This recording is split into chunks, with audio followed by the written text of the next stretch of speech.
Yeah, I'll call the meeting to order.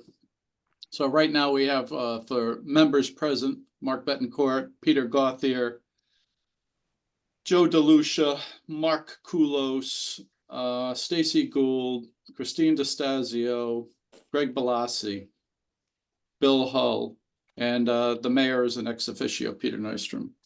So we have 8 voting members present, constitutes a quorum, so we'll move on. Hang on one second. Let's gotta bring something up here.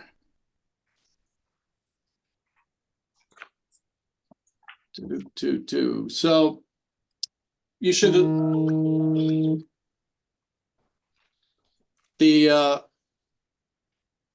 should all the voting members at least should have gotten the 2 sheets in the mail but via email last night or yesterday sometime.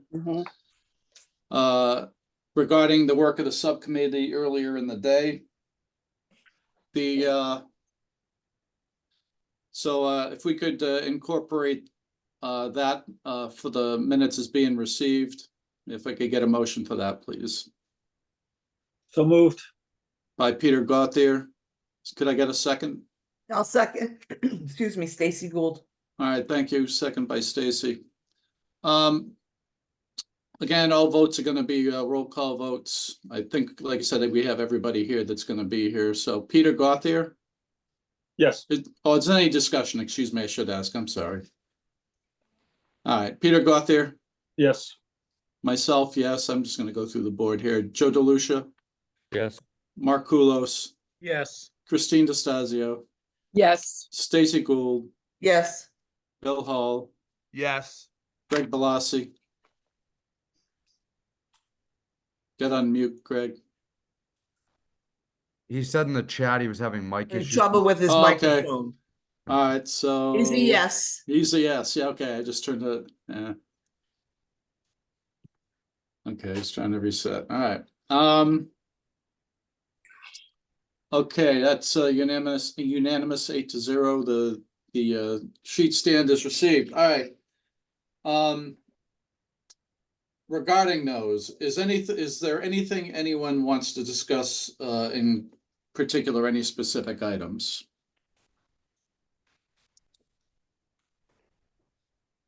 Because I'm gonna bring these up here. Mark, I see that Joe has his hand raised. Yeah, hang on a second. I was just bringing up the documents in my, just my trying evil machine. Go ahead, Joe. Thank you. On both schools, because the item numbers are the same on both sheets, numbers 8 and 10. They're not all the same, but most of them are. Yeah, I'm saying these 2 that I want to talk about are the same on both sheets. Okay. Okay. All right. Number change 8. of concrete sidewalks. Yeah. Right. Okay. So and my comment on both is the same. 10 is a little bit different. So I'll say what I have in common. The issue I have with both of these things is really one of more than just aesthetic, but also functionality. We've all seen asphalt driveways use as sidewalks. They get through the first freeze thaw cycle and they pitch all over the place and they look like hell, right? And they quickly become unsafe. So that deleting that and going to the bituminous asphalt instead of having the cast in place concrete is an issue for me, based on the aesthetic, but also on the functionality piece, on the serviceability. I mean, we're spending $385 million on these schools, and the way you enter the school, and then I'll talk about number 10 and about what's going on up top. Okay, is gonna look. It's a dime store, right? It's more of a detraction than I think than the savings are worth. All right. Greg, I know we talked about this yesterday a little bit. Greg Smalley. Yeah, I know, but I'm not. All right, I I just wanted to chime in because I know we're not talking, I mean, there's some areas where we're talking about still having, various curbings and stuff like that, so Well, there's another I just line want to get item, into the another line specifics. item on both of these sheets that talks about cast in place curbing being replaced by asphalt. And I have a challenge with that as well, because that does not hold up to vehicular traffic, vehicular bumping into, stepping up, stepping down, and so on and so forth. The asphalt, first of all, it's heat sensitive, it's cold sensitive, much more than concrete is. All right, so there's a serviceability piece in it, but there's also the aesthetic piece. On item number 10, I'll say that again, it's both aesthetic and also functionality, because the issue I have with it is, now when you look at the top of the building, right, you're seeing all these rooftop units instead of the screening material, which provides that visual block, but also those screening materials up there also knock down sound. And as efficient and as higher technology rooftop units have definitely come to the marketplace, they're not silent, right? So I think that we're being penny wise and pound foolish on those two things, in my opinion, for really not a whole heck of a lot of savings. When you look at it in comparison to the total amount of money we're going to spend on this project overall. And I'll leave it at that. Well, these are some choices that we need to make, so we can, hang on, Greg's in the waiting room. So Christine DeStasio, you're waving your hand there. Yes, I Um, just have to back up what Joe said regarding the concrete. We've had a concrete driveway for more than 30 years. Not a single crack, nothing. And of course, we're at the same temperatures here that the schools would be. And especially the edging and everything, like Joe said, because I know at Norwich Tech, we have concrete and then the granite edging. And it's been banged into numerous times. And like you said, it's solid. It'll save us in the long run tremendously. Plus it just makes the plowing and all of that easier. When you use the mini the mini kabutas or whatever for the sidewalks or whatever we end up using, you don't have to worry about hitting a bump in the asphalt and breaking it apart and all that. So I just wanted to support that. Um, Do you mind if I just clarify one thing? I just want to make sure Sure. everybody understands. Joe, to your issue regarding item number 8 and the concrete versus bituminous sidewalks, the intent of that was to maintain, and anybody in the design or construction team, correct me if I'm wrong, but the intent was to maintain concrete within 10 feet of the school and then change it to a bituminous walk. Am I correct in that? Thought it was 50. Say that again? Thought it was 50. Yeah. I I thought thought it was 30 as well. So say that again? 50 feet. Yeah, I thought we were on 50 feet on that. We could have been. I may have made a mistake on that. So within 50 feet of the school, it will be concrete. So it won't be getting dropped off in front of the school and walking on a bituminous sidewalk, at the main entrance. You would still have concrete there. You will have concrete to within 50 feet of the new building, and then it would change over to bituminous. So I just want to make sure that you understood that.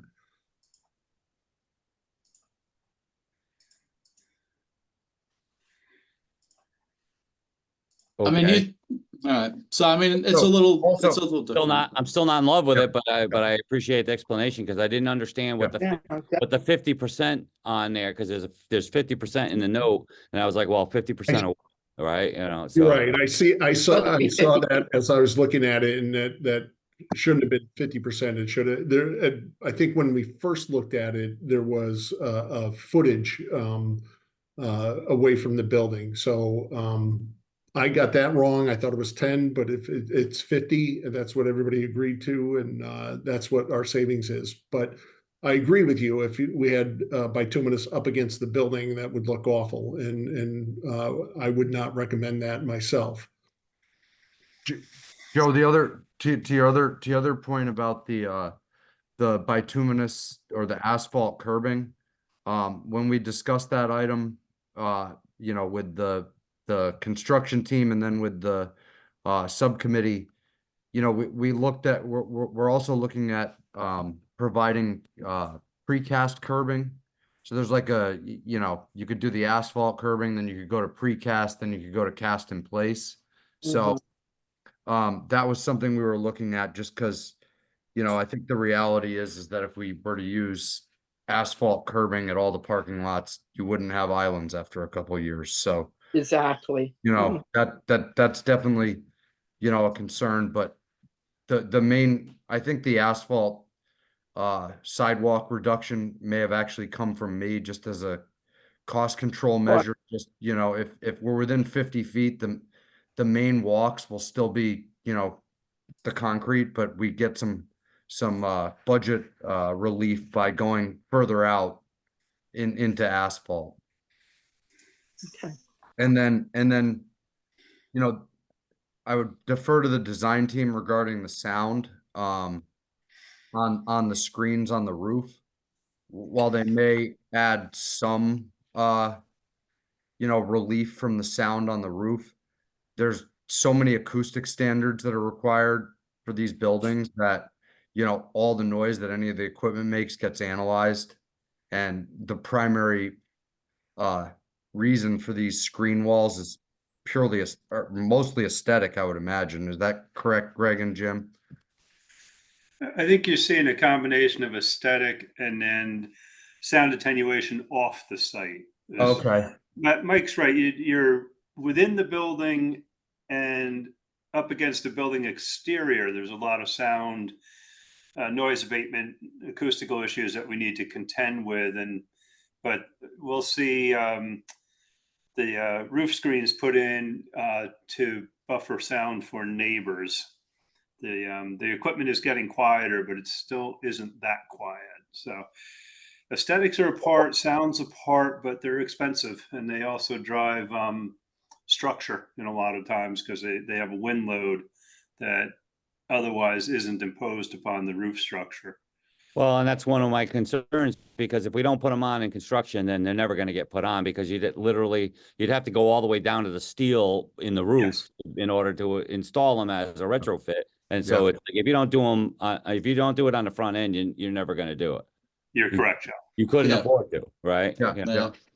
And And that particular item isn't an accept right now anyway. That's something we need we need more information on. The subject matter was brought up, but whether it was if it was a requirement for planning and zoning, or some of the issues that, have been brought up are, here, so.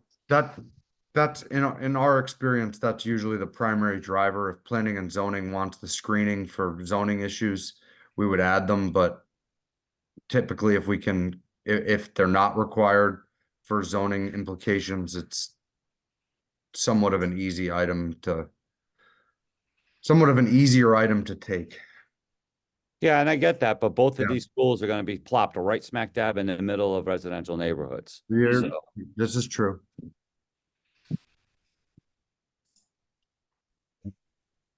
Next. All right, anybody, any other items? I think we discussed it a bit in the subcommittee about the bleachers. If we could go over that again. In the gymnasium, eliminate the bleachers. Yeah, so that's, I think on Greenville, that's 43 and 44, the bleachers and the scoreboard.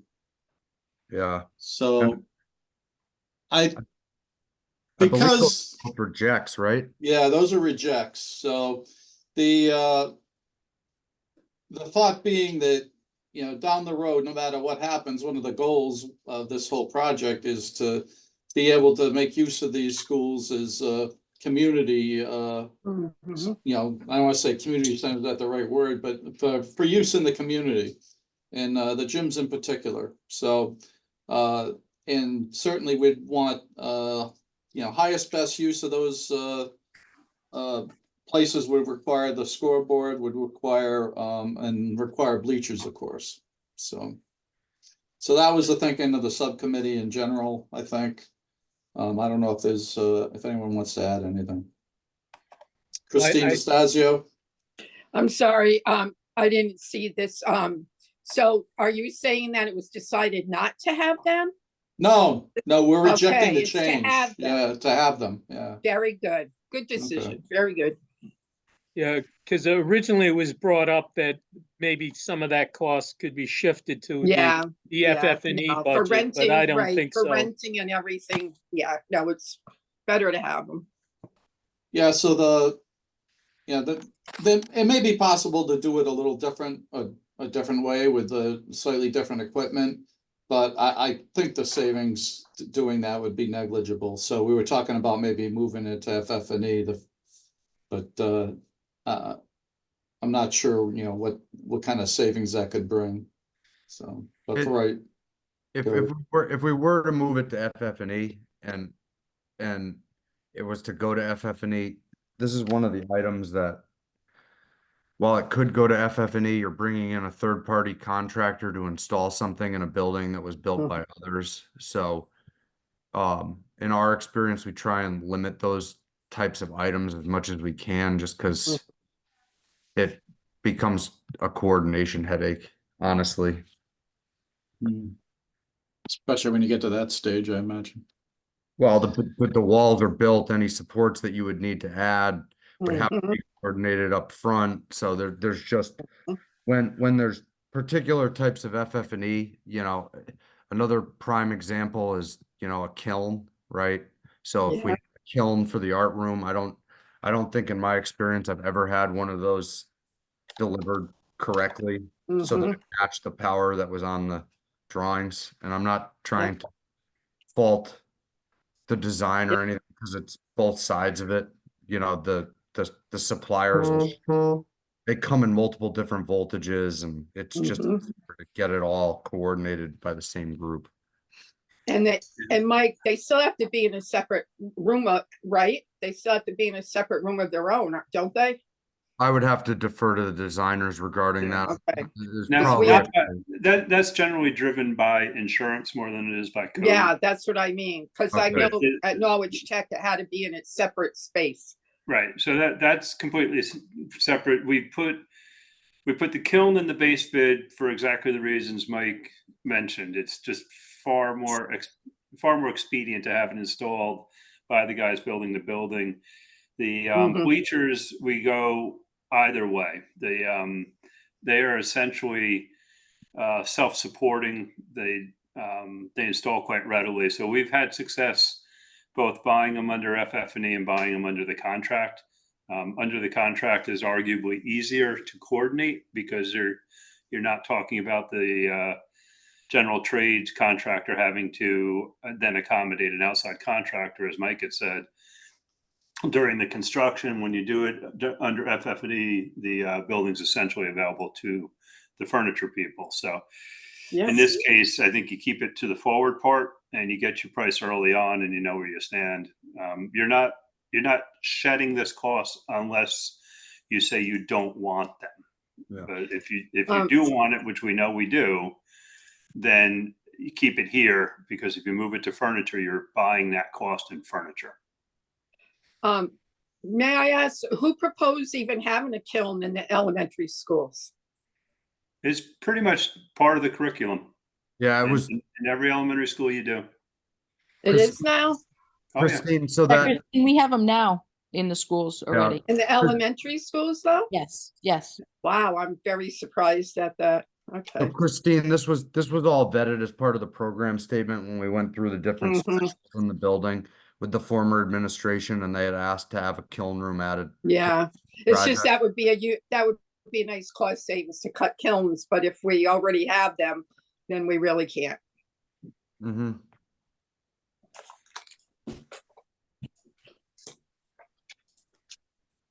Other line items?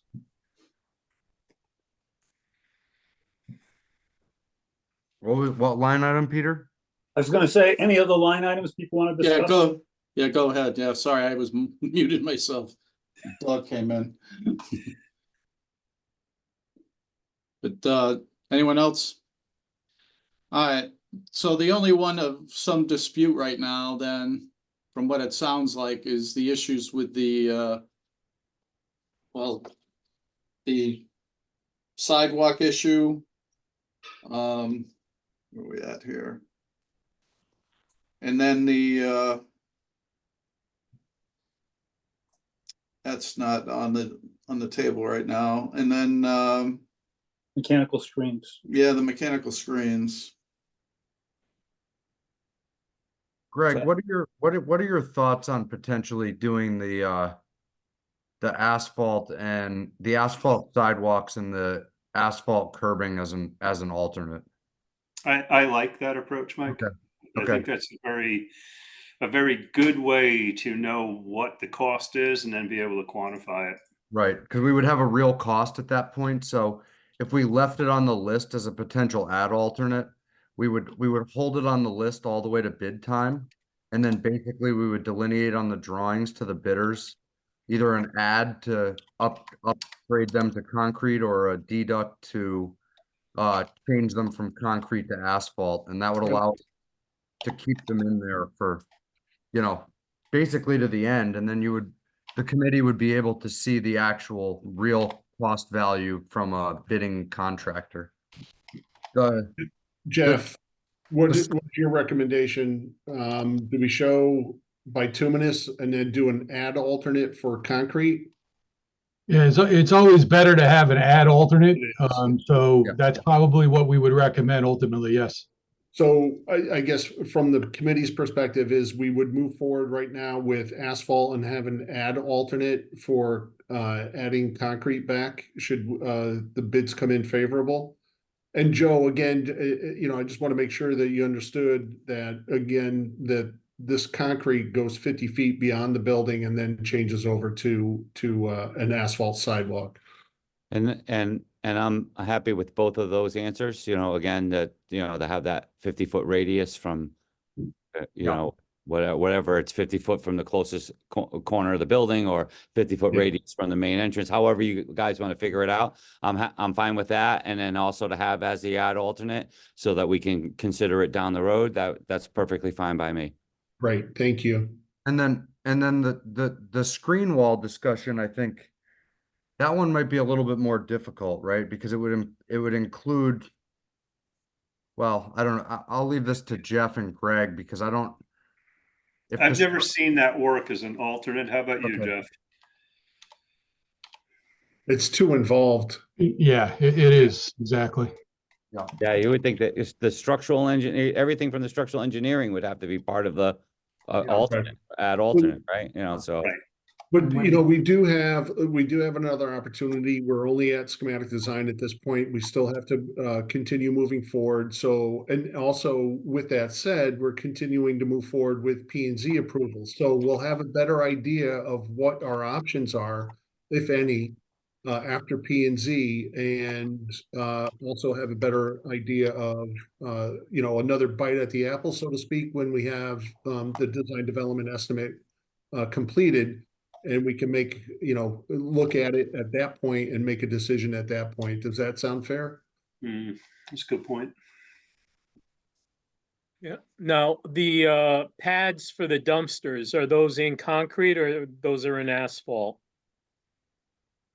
Those should be in concrete if I'm not Have to be in mistaken. I think we concrete. changed Yeah. those. Otherwise they'll be sinking. They're all within 50 feet of the building, I believe. Even if they weren't, I would put them in concrete because they Has will to be. disappear. Yeah, They'll and they're get destroyed. typically a little bit heavier duty concrete if I'm not mistaken. Yeah. Okay. All right, so right now, the only change I have is to move 8 to add alternate. And then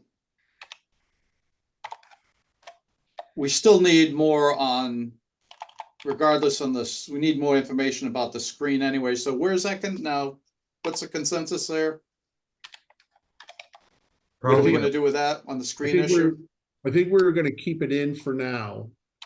keep the screens in, because we still have to go through, or Keep, Yeah, we keep, need to be careful there, Jim, because if we Yeah. include it in the submittal to Yeah. P and Z and they approve it, we own it. yeah, no, I know. So I know I'm thinking about that now. As I was saying it, I realized what I was saying is that we may end up by default adding them. Would it be okay to go forward to P and Z without them, let P and Z make the determination whether we need them or not, and then we Revisit. can Mhm. have that opportunity at the design development stage to we can have a side price of roof screens by Downs. I know that's a little bit more work on their end, but and make a decision at the design development estimate stage. You know, I'm thinking, listening to you, it's on the surface, it makes sense, but we're not going to be able to advance structural design. Yeah, so that's gonna impact the roof stuff, so. Well, I guess what I'm getting at is if we go forward without them, P and Z is going to make that determination. They're either Yeah, going but to once tell you go you- into the roof design and stuff, then you're not adding them back in. Well, if we're still That's the in, decision, so. design, I guess the way I'd see this one, Mark, is if we want to eliminate them from a cost point of view, then we'll go forward with that as the basis of design. If we go to P and Z says, nope, you need them, there's a number of structural members that would need to be revisited, but not the entire roof. what if we went with a hybrid thing where the structure was designed, but the screens weren't included? Same thing, Mike. Yeah. Because if you then don't have to put them, you want to go back and Yeah. you want to go back and reduce the size of the steel, because that's the driver on steel costs, as you know. Yeah. I think we go with it as if the committee votes that they would like to drop them, then we take that as the design direction. If P and Z says you need them, Then we add then them. we'll have to backtrack on some steel. Does anyone have a sense for the most likely outcome for P and Z? Historically, they'll tell you they want them. Yeah. Depending on the residential zone. I think you may have, you may get more relief on that, maybe at Stanton versus Greenville, just because of the proximity of the houses, but that's tough to say too. 'Cause Yeah, Yeah, I agree, think Mike, that, to a I think that point. makes sense. That makes sense. Yeah, what we generally see is if it's in the regulations, you'll get nailed with it no matter where you are. If it's, as Mike's saying, if it's a matter of the board being cognizant of the surrounding community, you may escape it. But Is I there- would suggest you're going to get it one way or the other. Well, Greg, Greg, you're Was going to there have to anything, was there anything in the regs at all that you guys Not saw? that we have found yet, Okay, but we're just really getting into prepping for P and Z now. So we're just getting a full understanding on that. But This being is good Matt friends with- Brown. Hi, this is Matt.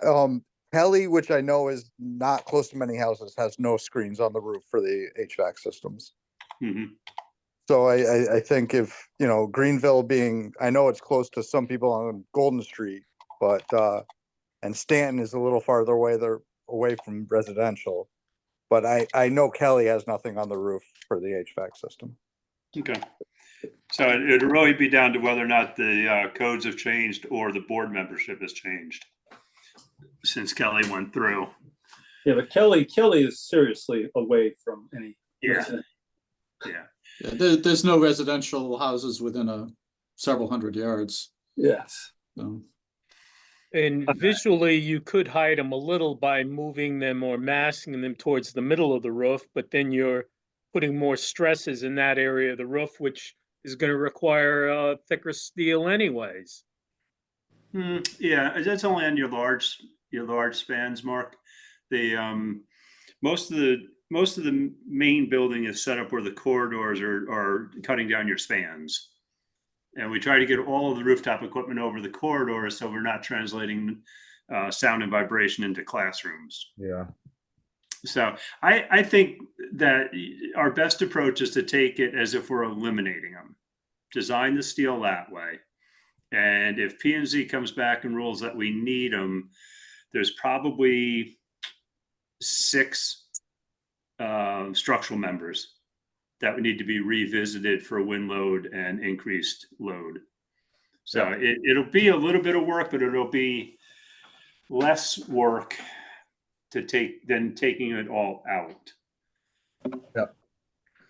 What's the right thing to do for the neighbors? Screen them. I mean, I think, yeah, I mean, from the Stanton, Particularly in Greenville, I would think. great, yeah, because the neighbors are mostly up at the top of the, there's more neighbors to the north, or well, to the upper portion towards Boswell that would be looking down on the building than there would be from the Golden side, where you wouldn't see them as much. Well, actually, you'd see them from there too because of the way it's built into a hill. Yeah, and my concern there, Mike, is the people down below will Yeah. get more sound, Right. and they are closer to the building. Yeah.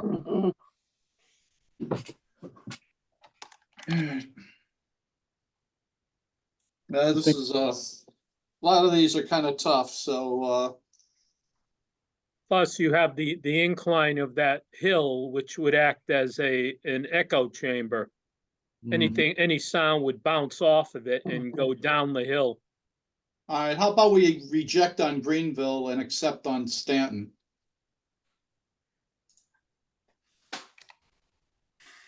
Honestly, Mark, I think you reject on both and then see where P&Z takes it. Because if they impose that it needs to be in one location versus You mean accept the removal. Yeah, accept the removal on both, and then Yeah. if we need to re-add it, we can re-add it.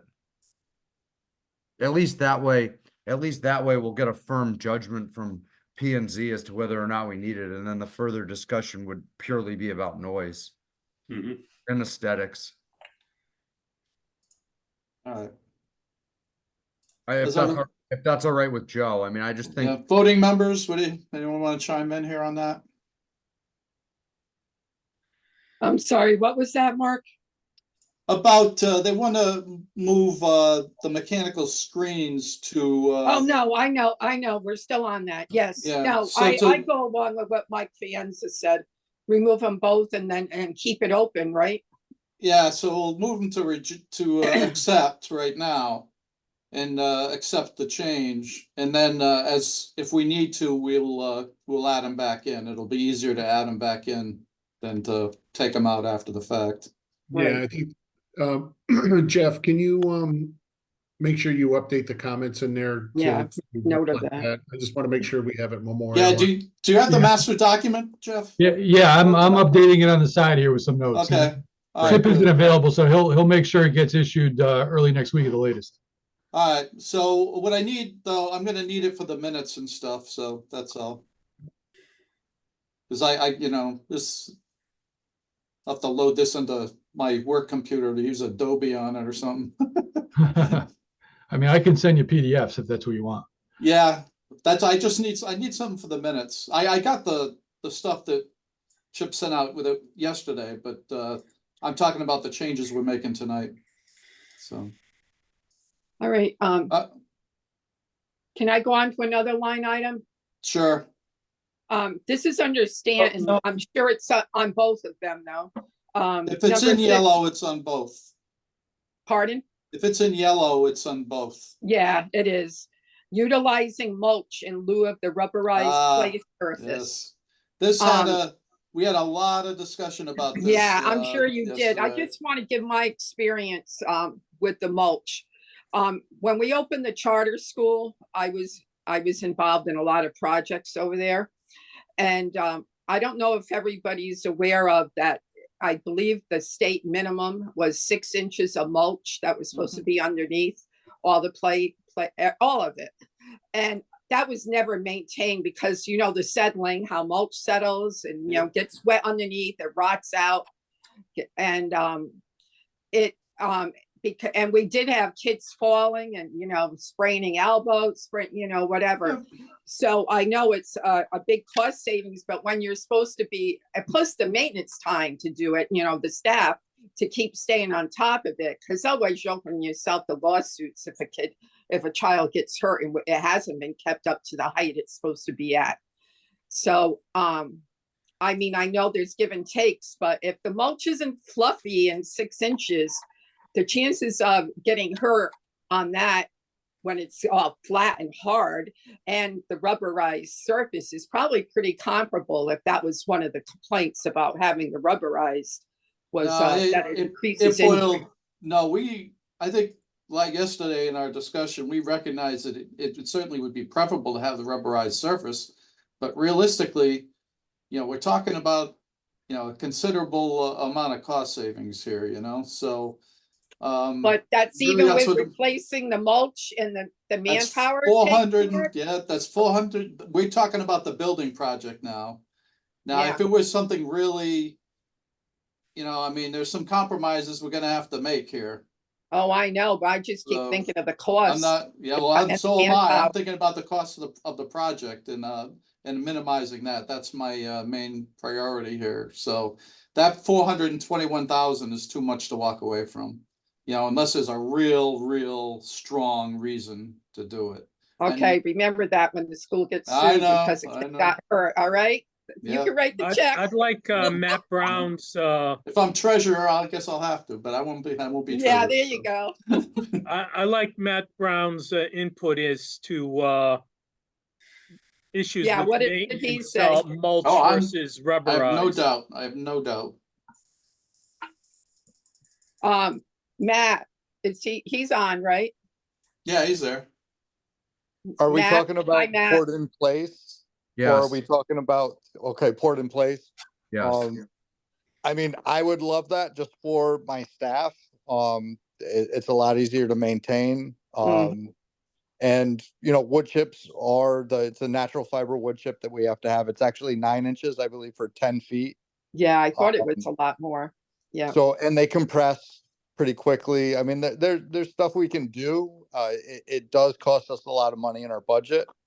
But so you're saying how much would it be for the project? No, I 420. just wanted to hear 400 your opinion because I know maintaining it is going to be a big task to keep it up to the legal limit and Matt. constantly adding to it and breaking it. So 421,000 per school. Yeah, that buys a lot of mulch. Yeah, we could do, And we just did manpower. Moriarty where we put a good 3 inches of wood chips over a significant amount of square footage for $8,000. So I mean, and they have trucks that blow it in. Yeah.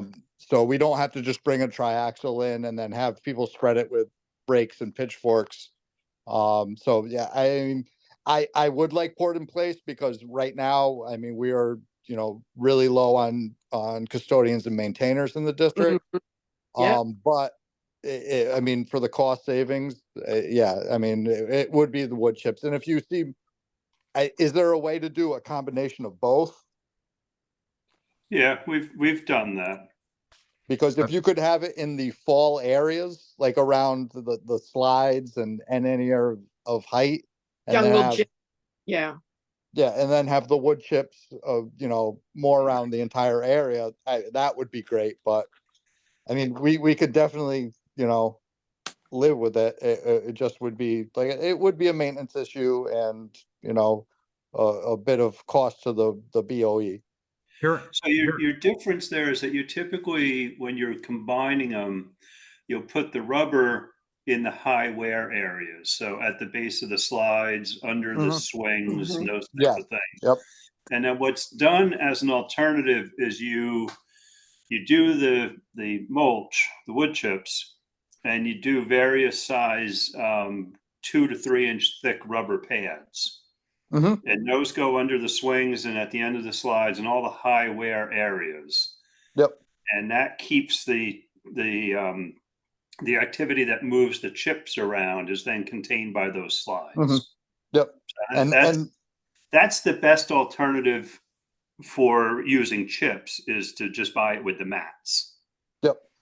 And that's what we Matt, did at I know you were Mahan. hoping to get an outside maintainer, which it would probably fall under their auspices, but you know, with the way the budget's going, the chance of Mhm. that happening are probably pretty slim, but Yeah. hopefully it Well, does. But At I know Mahan, how we hard you just- guys work and how short you are. Yeah, at Mahan, we just did a upgrade to the playground out there, and that's exactly what we did was we brought in Did wood chips, rubber? but then in those high use areas, we had mats installed. I mean, the mats weren't cheap, it was $23,000 for all the mats, but those are in the areas, the swings, the slides, that's where, even if you'd had brand new wood chips, the kids kick them out with their feet and you'll end up with divots, and you'd have to be out there every single day putting it back in. So that's where something like that would come in, would find. So I think wood, the natural wood fiber and mats would work fine. We keep most of the savings anyway. Yeah. I mean, port in place would be great. I mean, if we had all the money in the world, I would like that, but I mean, we can make do with mats and wood chips. All right. I don't know what the number on that'll be, but I'll probably drop. Sounds like at least 30 grand per school, probably. Now, Mark, the preschool playscape, how big is that going to be? We don't know that yet. That's driven by the number of kids. It's ages. Best way to talk about playgrounds is ages 2 to 5, and then 5 to 12. Yep. So it's 2 to and 5. then they They need, pre-K and K. I believe it's how many square feet for student? It might be like 75 Yeah, square it's not feet. so much square foot as it is activities. Okay. Because nothing says you need a playground. Yep. Except for things like the National Association for Education of Young Children. Mhm. So you're doing playgrounds as an activity. And then when you start to do that, you need to make a reasonable number of activities available to the kids, which doesn't have to be a structured playground. It can be a field, a basketball court, be all these different things. So Mhm. we'll get into playground design when we get into heading towards planning, because we'll have to designate an area for it. And then we'll be able to give you an idea of how much area is in each one of those as a minimum, and then as a recommended. Okay. Can I ask one more? Can I ask one more quick question? It's probably FF&E, Mike, but I just want to check. As far as signage within the school, because we had these poster boards like that were framed, and you opened them up, and the notices were displayed inside of that, and artwork, etc., instead of having people taping things up all over the place like we have now. Is that under FF&E? Well, it'll be. Those are typically under the main contract as much as we can get them. Yep. Okay. You want them to be installed by the people who are building the building, because then they know that they have to put in blocking and whatnot to carry them. Yes. Yes. Is that at the state schools, unfortunately, we had to order them after the fact, and it would have been nice. I mean, the contractor came back and did it, but it took forever. Yeah, those are already in the base. We have those in all the classrooms and No, I mean like in the hallways for yoga and everything. The only other thing that I really had was I didn't, Matt, was there any other items, Matt Brown, was there any other items in here?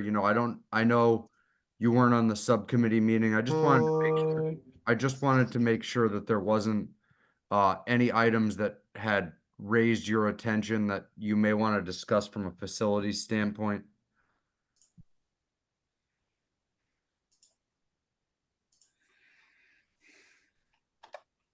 Matt, are you there, Matt? I'm not sure if this was emailed into the link to the meeting, but I have not seen this. Okay. So I mean, it would be nice if we could look at it from the board, perspective and bring some clarity from our end. But I mean, I think all of us reviewed it pretty extensively. We'll get you over a copy of it. Okay. Yeah, I don't think there was really a lot of stuff that we took out that would drastically affect the way that the building operates or how the facility would need to be maintained. At this point, you know, we're at an early design phase, and as, you know, as the design team brings you in for more elements of it, you know, obviously there'll be, you know, the list is gonna keep changing between the design iterations, right? As we come up with ideas that won't impact the design greatly, but would still allow us, you know, budget relief. So one thing that I did want to talk about was, I mean, we're going back, the windscreens. Are we talking about rooftop units now instead of the VRF system? You'll always have some type of rooftop system. Okay, all right. There'll always be some element of it, yeah. The one thing, Matt, that you may want to consider and weigh in on is going from 3 boilers to 2.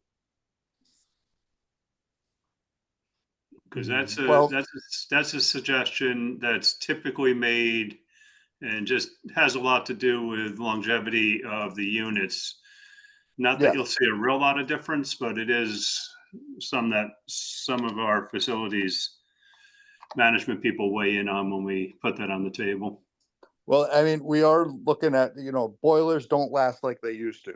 I mean, at Stanton, we just replaced the boilers in 2021. Those were installed in 1956. We're not going to get that type of longevity out of the new boilers coming out. So 3 boilers would be better because they could run, you know, you wouldn't have to run the same 2 boilers. It would just be less time. So 3 would be better, but I mean, 2 works. Stanton has 2 boilers right now. You know, so, but yeah, 3 would be good. 3 would be good. 2's acceptable. Okay.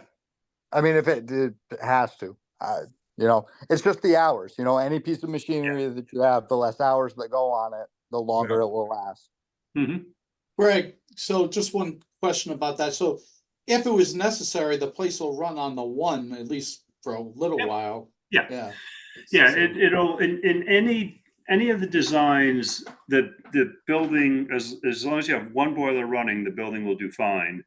Where you're getting the benefit out of 3 is in the rotating of the operational hours. In 3, you'll extend the life cycle cost of each one of the boilers. So you'll pay a little bit less for the boiler itself at the beginning because it's downsized. You'll pay a little bit more for the size of the room and the install and the control. So generally, and Jeff can jump in here if you want, but generally that the install is probably about the same complexity. The purchase price goes down because you're dropping a boiler. And then your long range costs, if the boiler was the only one running the building, it might have a 15 to 20 year life. If you're sharing that, you might get out to 20 to 25 with 2 and maybe a little bit further with 3. I have a question on this topic. Go ahead, Joe. So, because we talked about this at the end of the last building committee meeting, if you remember, Greg, right? We had this very same conversation, right? And the question I didn't I didn't look up since the last time we met was how much because Stanton. Let's take Stanton for an example. Stanton's got 2 boilers and it's operating fine, including and in a building that's pretty much a sieve of heat, right? Okay. But let's just talk about square footage. How much bigger is the new building going to be than the existing building? Oh God, probably 2.5 times. Close to twice. I think Stanton's like 46,000 feet. Yeah, We're gonna be at 80. it's somewhere. And I know I see Stanton at his hit or miss 40,000, so twice as big. Yeah, less than twice as big. Yeah. But Right, one boiler can run that entire school, no problem.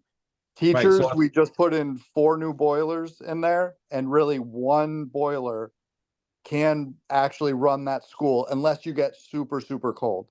If it gets really cold, it will kick off to 2. I think we've been running 2 boilers all winter long at teachers right now. Right. Yeah, and what we've gotten away from is the running them in lead lag or one at a time, and trying to designing them to share the loads is more of what we're seeing now. But that's a controls issue more than, right, anything else, right? Sure is. But my point is that, so we've got 2 boilers there now with, they're covering 40,000 square feet. That is not very energy efficient for a lot of different reasons that we don't have to talk about, right? Okay, and we're gonna double the size of the building, and we're gonna go with the same boiler configuration. That to me, that's Different size boilers very though, I believe, right? Yeah, Well- it's different size boilers, far more efficient building in terms of Your building's going to be much more efficient. I mean, insulation wise, glazing wise. I mean, just the heat loss alone through windows is tremendous, probably in the existing building. Yeah.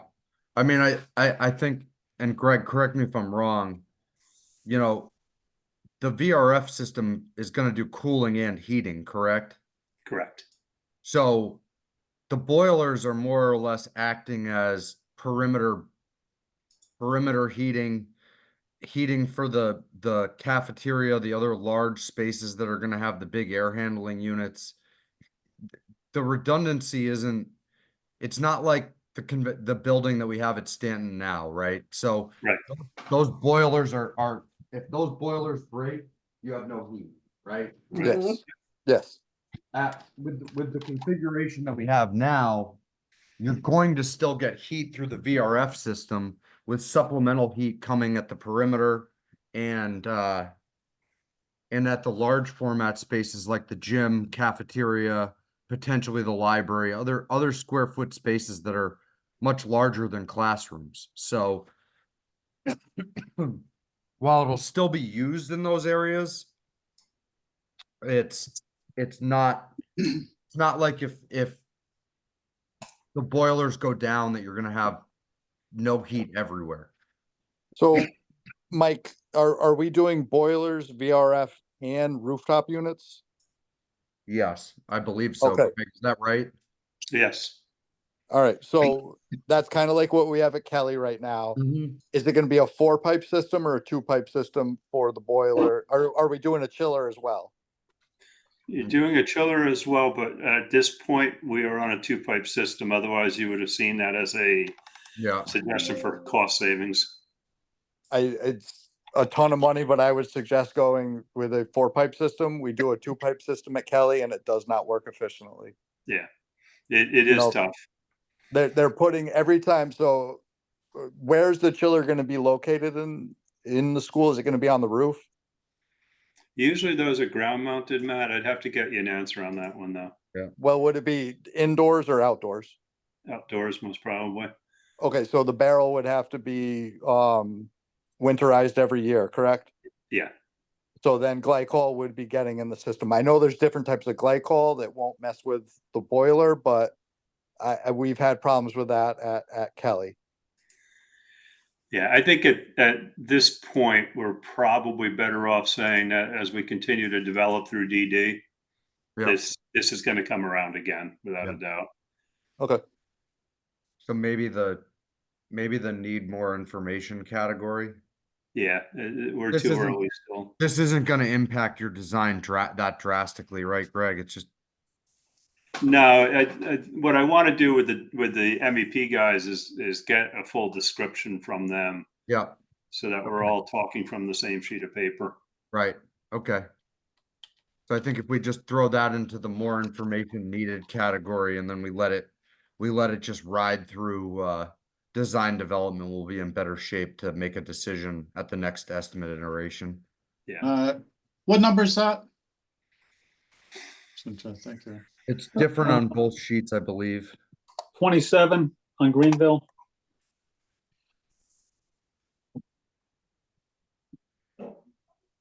Mark, Yeah, so that means we're still gonna have the four Twice. pipe system considered then, right? That Matt Yeah. brought up, yes. four chillers and not 2? No, two, right, I It's, just, the four pipes, the- the four pipe is different than the number of The- boilers. The okay, chiller would be on its own piping system and the boiler would be on its own on piping So system. we'd you're only have basically one now? doubling the One length of the chiller? pipe. Yeah, you're talking about the number of pipes here. Yeah. So, Yeah, you'd have the same number of boilers, the same one chiller. It would just be twice. The chiller would have its own pipe and the Yeah. boilers would have its own I- pipe. so what if Did- that did- chiller goes down now? Well, okay, we don't know how many chillers we have yet, kids. Okay, that's what We I don't have- thought you were We don't saying. have all loading on the building. We Yeah. don't have any of Yeah. that. We're at schematic Right. design. I'm asking because I know we had like four at Norwich Tech, and we had them all down at different times. That's, It was a horrible system. Oh that's my a, God. that's a much larger building than what we're talking about here. Oh, I know, Hey, but to have them all I was go just gonna down, say, you know, yeah. it was like, For one thing, no, those, I know, it's those- 30,000 square feet. those technical schools are way, way, way, way, way more advanced than anything that we're discussing here. But, Yeah. you know. Plus, one of the chillers was piped backwards and, Oh, yeah, but- and nobody knew it. No. Yeah, probably, So- probably. The Oh, other, I had one other question though, Well, just- regarding the systems, the HVAC systems and everything. Will Matt Brown be able to, control those remotely when there's an issue? Yes. We Yes. will have that kind of system. All right, Yeah. thank you. and then the only other thing that I wanted to mention regarding this redundant chiller setup is again, in the smaller areas, the VRF system is going to handle the cooling. So the chiller is likely only going to be used at the major rooftop units at the large format spaces again. So, you know, not that I'm trying to pitch this one way or another, but you would still be getting heat and cooling in the classrooms and other smaller areas. So the disruption wouldn't be as large as it would be as if the VRF system went completely down. Gotcha. Thank you. So, And- classrooms, smaller offices, those type of rooms are all gonna be VRF. That's a generalized statement, right? They're gonna, Okay, and Greg, correct me if I'm wrong, but I believe that most of those spaces generally are gonna be cooled and heated by the VRF system. Yeah, it's, once again, you might, when we start to see where we are budget wise and how everything's coming together, you might see different setups proposed. This Yeah, is a real early stop at budget control, Yeah. which is, it's great that we're doing it, but there's a lot of stuff that is really going to need to be looked at further down the road. So you want to move boilers to needs more information then? Was that the consensus? Just because on the four piping issue versus two, for example? Yeah, we need some time, Mark. Yeah. All right, good. So let's, Jeff, if you could move that one to needs more info. And Additional discussion. then I think we spent some time on the card reader situation, interior doors, exterior doors. Yeah, And we selected, I believe, definitely on exterior doors and selected interior doors. no. So the Or we're going to, the exterior doors and and certain other areas as determined by the security need. In general, all the classroom spaces are gonna be key locked. Mhm. Because and I'll tell you firsthand, because I work with these systems every day. And the maintenance issues with that kind of stuff is you would have to keep somebody, one or two people on staff just to work on these systems with the number of access points you would have in all these schools. So I think that's a smart way to go. So you want so we would call it a level of skin door, we refer to them as skin doors. So the outer building skin. Yeah. Those points would be a point of you'd want probably of access strictly. I'm talking from a security perspective here. And then whatever spots that they deem to have be critical assets inside. Yeah. So like, you Server know, rooms IT, or- yeah, I right, IT closets, electrical, sometimes electrical closets, those kinds of things that are subject to tampering or that could impact the operation.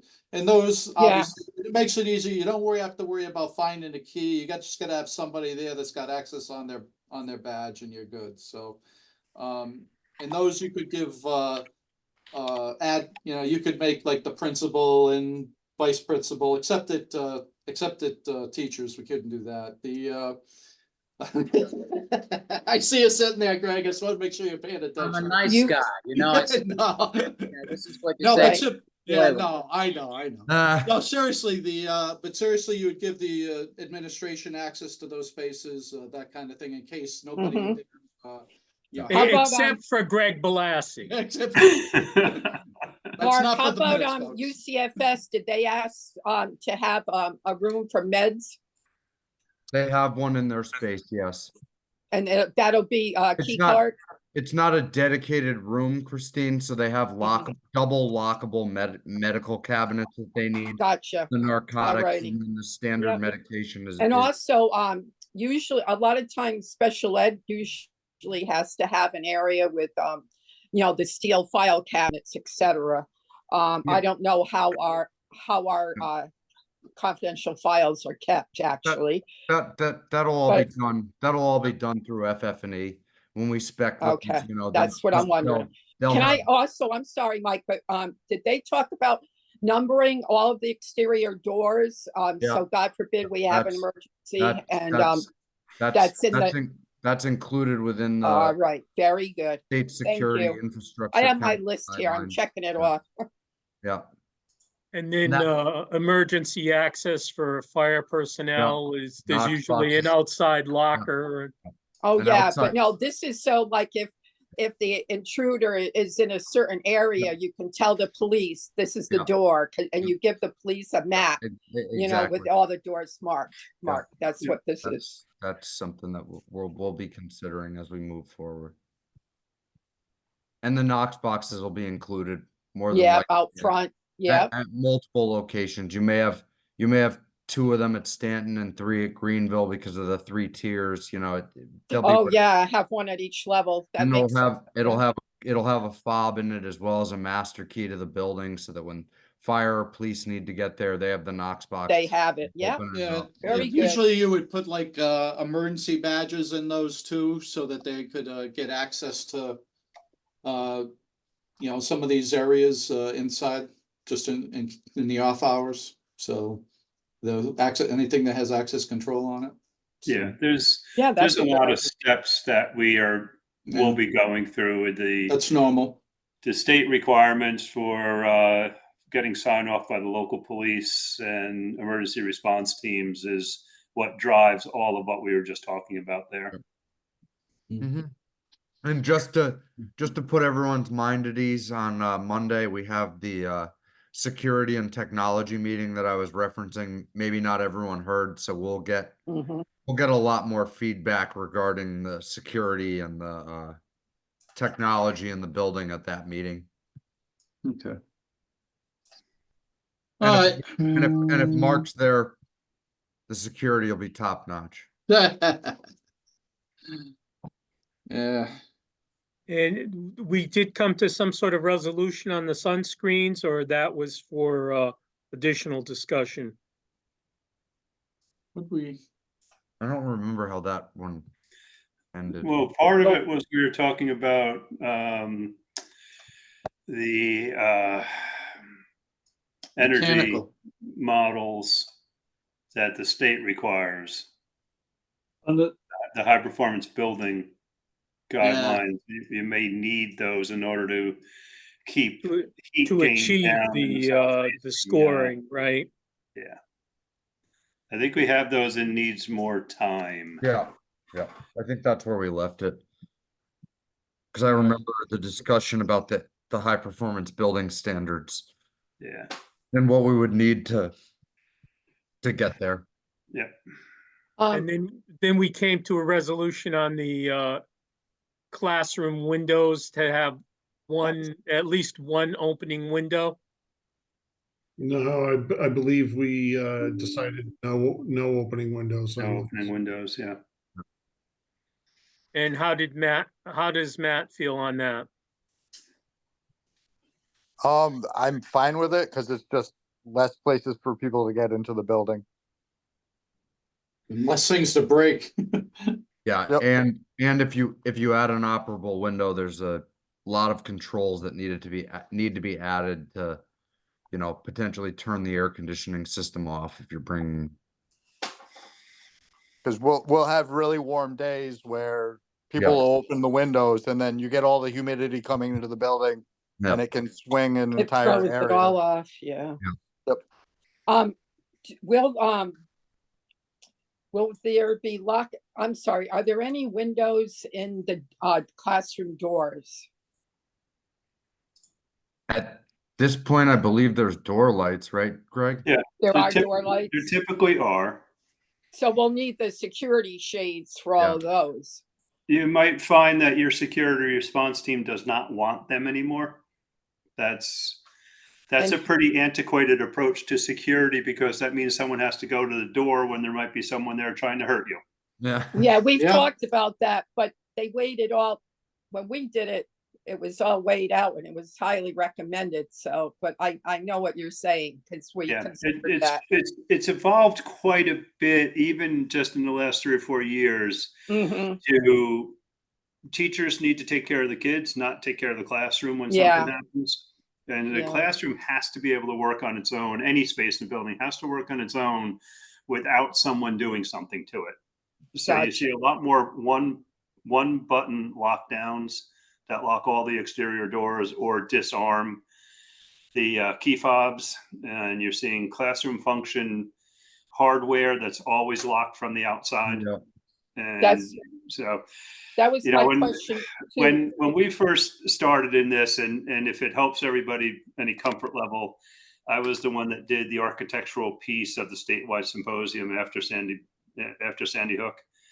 So we talked a lot about the design and the evolution of design of buildings, and then I also did the same thing in Massachusetts. So the idea that you're going to ask a teacher to do something when there's somebody with a gun and they're responsible for 20-something kids isn't going in the right direction. So what we try to do is get areas in the classroom where you can't be seen from the door. And all you ask the teacher to do is go there and keep the kids calm. Very good. And Absolutely right. And Christine, to your point, I'm sorry, go ahead, Mike. To your point about those security shades, if they don't come with the building initially and the decision is made that you want to add them, it's a very easy thing to go back and add. It's not. Yeah, I actually installed them. Not dramatic. It's double stick tape in some cases. Yeah, a couple screws. It's not something that's gonna really sway the needle on this. I was the lucky one who got to order them for the entire building and install them. You need a job. Yeah. I love doing all that stuff. Sounds like you're hired. Okay, Greg. So back to the security part with the doors. So what is the standard now for whether to have the door so it can lock and not be open from the hallway? That's our standard hardware. Okay. It's always closed and it's always locked from the hallway. So Jim, that's a storeroom function? It's a classroom function, actually. Oh, the classroom function? Okay. Yep. So intruders cannot come into the room once you've locked it from the inside.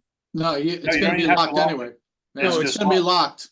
Default lock. I'm sorry. That's the we were default. talking at the same time. What was that That's the again? mechanical default of the lock system itself. You can't disable it. It's locked all the time. You have to have a Very key to good. get in. All right. Or open from the inside. Yeah, those are the only two options. Yep. And I wouldn't want to, the way the security protocols are evolving through legislation and whatnot, I wouldn't want to lock us into a system which may require us to change in 3 or 4 years anyways. Yeah. Like the state, they're always changing things. And all these schools are going to be on the same key system, correct? Yes. And that's gonna be a decision that we have to make at some point and potentially during the security meeting, right?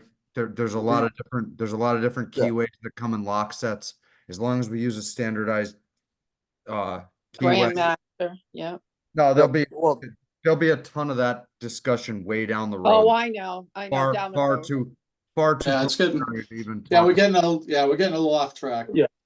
All right, anyone else on the list? Mark, this is Peter. My only thing is I'd like us to have an overt report back from the planning and zoning on item 10. Yeah, no, that's what we're gonna be waiting on that one. Yep. Yeah, so You're not that's where that's at. We're approving it, so Well, no, well, that's true too, aren't we? We're approving it with a condition, basically. Yeah, with a condition. I know That it needs more Mike. information. yes, but we're approving it. So what I'm saying is I'd like to have an overt report back on that line item as the And- result. Yeah. We won't be able to give you that for a while, Peter. I just I want to, got it. No, I'm not asking today. Okay. I'm just okay. Alright. All right. All right. You'll get it. I promise. All right, anyone else? So many damn numbers floating around is getting confusing. So, Jeff, do you got everything? Are you comfortable with everything? I think I do. Yeah, I'll get these over to you ASAP, Mark. All right, thank you. Hang on, I Christine, go ahead. This is just a silly question, Mike. Other signage within the buildings, like if they want to put the name of Yeah. we had vinyl lettering like in the gym, like Go Cougars or whatever. We're not even, We're nowhere near that. we're not even close to that. Right, but would that be FF&E? No. Signage, no, it'll come from the construction project and All righty, that, you. that's another item that has to be vetted by a multitude of people because, district to district, they call bathrooms different things and some people Oh, want yeah, well, this classrooms. is like, There's so yeah. much, there's so much nomenclature and discussion, but we're not even close. All right, if I could I get a motion to approve with the changes, the Stanton and Greenville cost management recommendations? Bill Hull, I'll so move. Thank you. Could I get a second? I'll Mark second. Pulis, I'll second. Second by Stacy Gould. Yeah. Any discussion on the motion? I think we discussed this to hell and back. All right, roll call vote then. Peter? Yes. Myself, yes. Joe DeLucia, Yes. Mark Kulos, Yes. Christine DeStazio, Yes, Greg Balassi, Yes. Stacy Gould, Yes, Bill Hall. Yes. I think that's everybody. 8-0. All right, back to the agenda. All right, the only other thing was something I added to the agenda. So as we notice, there's a serious issue with escalation costs as the project goes along. With by not, by taking too long, let's just say. So the thought is to accelerate UNCUS getting the grant application in for UNCUS, and this at the same time we're doing Moriarty. Now, most of the stuff is very similar, so it shouldn't be too bad to get this done. So I had a talk with CSG about it, and they have a proposal to do the grant application only for $45,000, I believe is the magic number, right, Jim? So because it's still my intent, and I would think it'd be the committee's intent to do the RFP for project manager for the project as a whole. So that's not going to impact that, but we're going to have to start looking at that pretty soon too. So I'll put it up for discussion without a motion at this point, and the idea being to get the grant application in and get moving on that project in order to try to accelerate that and and save escalation costs, which are considerable for the overall project. So what are we talking about ballpark for savings? It's like 4 million a year, right? For each school, somewhere in that neighborhood. Yep. So by accelerating it, we're adding 4 million back into the budget. No, we're hopefully gonna Or save. saving. Yeah, no. Well, What you're anything not- you what- the save way- essentially gets, Mark, Get us the way back to look on- at it can is be you're not- applied back. You can't, you have this much money. What you're doing by accelerating is that you're not allocating it to escalation. Right. Right. You can buy something physical for a better price Instead of just waiting and paying more later. for the Yeah. same thing. So, because we do have built-in escalations in the project. So, and that's, obviously we want to save that, because I mean, we're just talking about estimates now, obviously. We're early in design, but we're still just talking about estimates. We don't know what real cost will wind up being. There's a lot of moving parts with this, obviously, anyways. So, but we do know, let's face it, if you do it next year, it's gonna cost more. So And- that and would, God knows what the shutdown of the Port of Baltimore is gonna do, ripple effects worldwide on supply so chain. so it will make our lives as a committee much more miserable.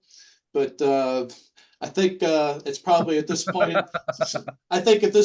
everything's gonna be miserable enough as it is, and I would rather, reduce the misery, on something else, like saving money. So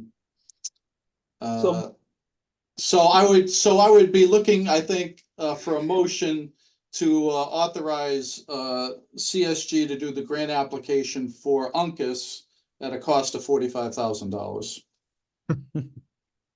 So that's what I'm looking for. So move, Bill Hull. Thank you, Bill Hull. Second, Is there- Stacy Gould. Second by Stacy Gould. Thank you, Stacy. Any discussion on the motion? What would be the acceleration timeline? I mean, just 6 months, a year, 4 months? It would be a year. Okay. So we're shooting for, Instead of having Moriarty only ready for next year, you would have Moriarty and Uncas ready for next year. yep, And we would follow the same path, and to the point that Mark made about the pain that this will lead to the committee, you'll have the same selection pains with the architect and the construction manager, and the same pains with accelerating makes for a sense. commission agent and But we would all be together in pain. right. Yes. we would. And we would A lot of- save money. And Instead of would it being push the one person project up. accepting the pain, it would be all of us. Okay. and if we can, that could also mean a scale up of the teachers project also as we go On behalf of along. middle school teachers, we thank you. Yes. So, but it's a little too soon to exactly say when, Greg, just so, not making any promises. But I have hope now. My hope is restored, and I thank you.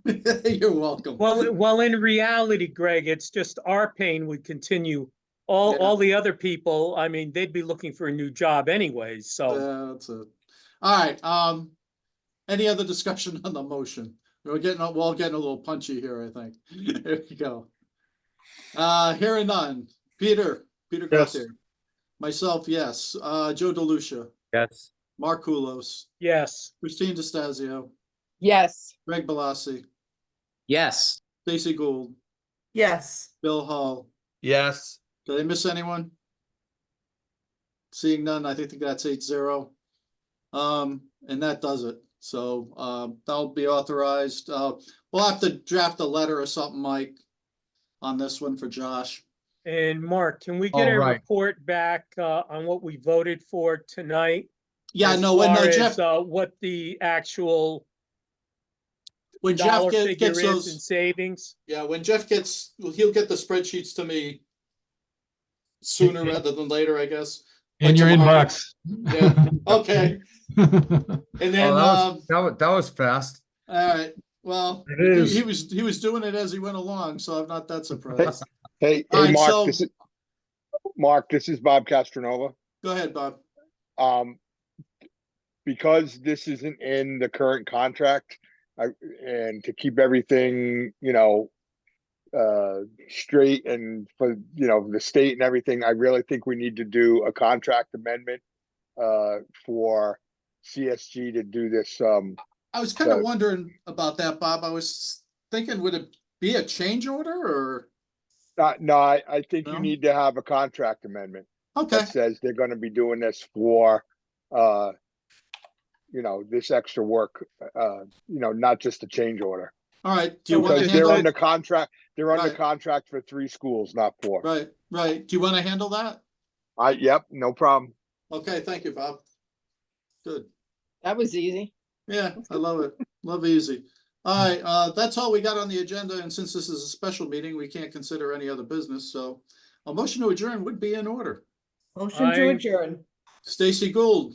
And I will It's like a second. tradition. It's like a tradition here. Right, yes. Mark Kulos with the second. There being no discussion, Peter Gauthier, Yes.